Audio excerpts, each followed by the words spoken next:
With rising levels of carbon dioxide in the atmosphere and the increasing damage to our planet, it's no wonder electric cars have been touted as a way to reduce emissions. But can they really make a difference? The truth is that electric cars have a lot of potential to get us closer to real sustainability. But their efficacy will depend on how we use them. In this video, we'll be looking at how much impact electric vehicles can have when it comes to reducing our overall carbon footprint. Get ready to explore the green revolution. Hello.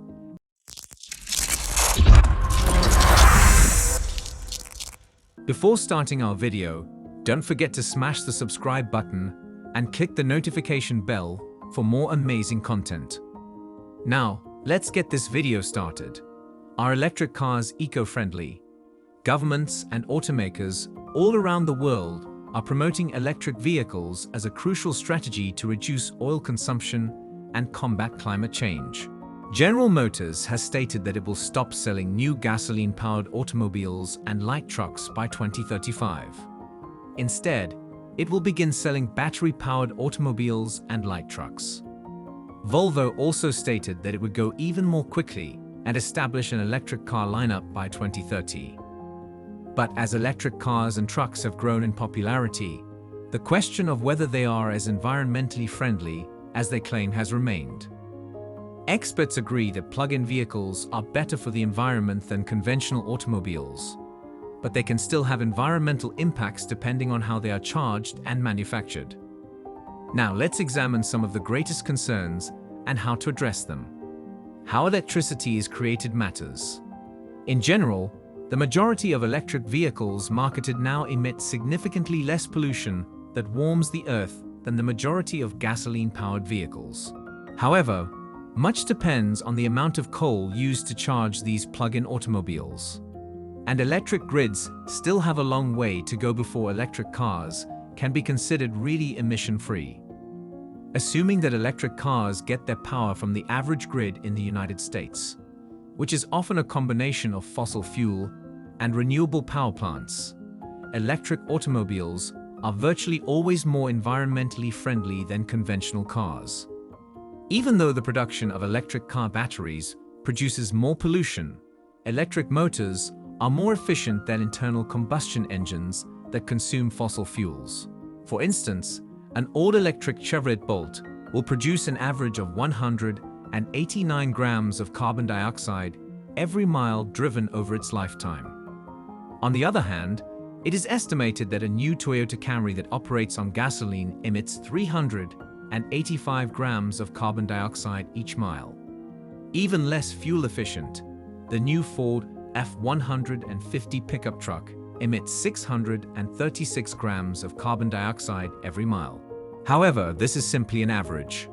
Alternatively, if the Bolt is charged on a grid that relies heavily on coal, like those in the Midwest, it may be worse for the environment than a modern hybrid vehicle, such as the Toyota Prius, which runs on gasoline but has a battery to improve its fuel economy. Typically, coal is the most essential ingredient. If electric cars in Pittsburgh are plugged in at night, causing nearby coal plants to burn more coal to charge them, the climate advantages will be diminished, and air pollution could even increase. The majority of nations are currently attempting to clean up their electric grids, which is excellent news for electric vehicles. Raw materials can present challenges. As with many other batteries, the lithium-ion cells that power the vast majority of electric vehicles are composed of raw minerals such as cobalt, lithium, and rare earth elements that have been connected to grave environmental and human rights concerns. Cobalt is the most problematic element. Environmentally hazardous pollutants called tailings and slags are produced by the cobalt mining process.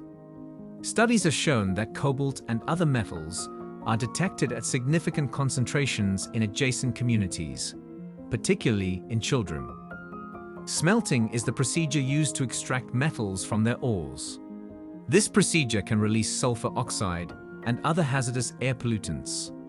Approximately 70% of the world's cobalt is mined in the Democratic Republic of the Congo. The majority of the world's lithium is extracted from salt flats in the Andean regions of Argentina, Bolivia, and Chile. Pumping out the brines from the salt flats consumes a significant amount of groundwater, hence reducing the amount of water available to indigenous farmers and herders. Because the production of batteries requires a great deal of water, the production of electric vehicles utilizes approximately 50% more water than the production of conventional vehicles with internal combustion engines. Manufacturers must collaborate with these mines to mitigate the environmental damage they cause and ensure miner safety. If corporations did the right thing, the rise of electric cars may be a fantastic opportunity for countries such as Congo. Recycling might be improved. As the batteries in electric cars of previous generations begin to degrade, it may be difficult to prevent them from piling up. Lead-acid batteries were more prevalent in the past, but lithium-ion batteries can store more energy in the same amount of space. In contrast, 99% of lead-acid batteries are recycled in the United States, whereas just 5% of lithium-ion batteries are recycled. According to experts, aged batteries still contain valuable metals and other components that can be extracted and reused. Depending on the method, recycling batteries may also require a substantial amount of water or emit hazardous substances into the atmosphere. Yes, electric vehicles are more environmentally friendly than conventional vehicles. However, producing batteries for electric vehicles and mining lithium and cobalt might be detrimental to the environment. Suppose we want to lower our carbon footprint and safeguard the environment. In that case, we must continue investing in renewable energy sources and find ways to make electric vehicles even more environmentally friendly. So, what are your thoughts on the upcoming EV revolution? Tell us in the comments below. If you liked the video, please give it a thumbs up and subscribe to the channel. We're grateful for your time. We'll be back soon.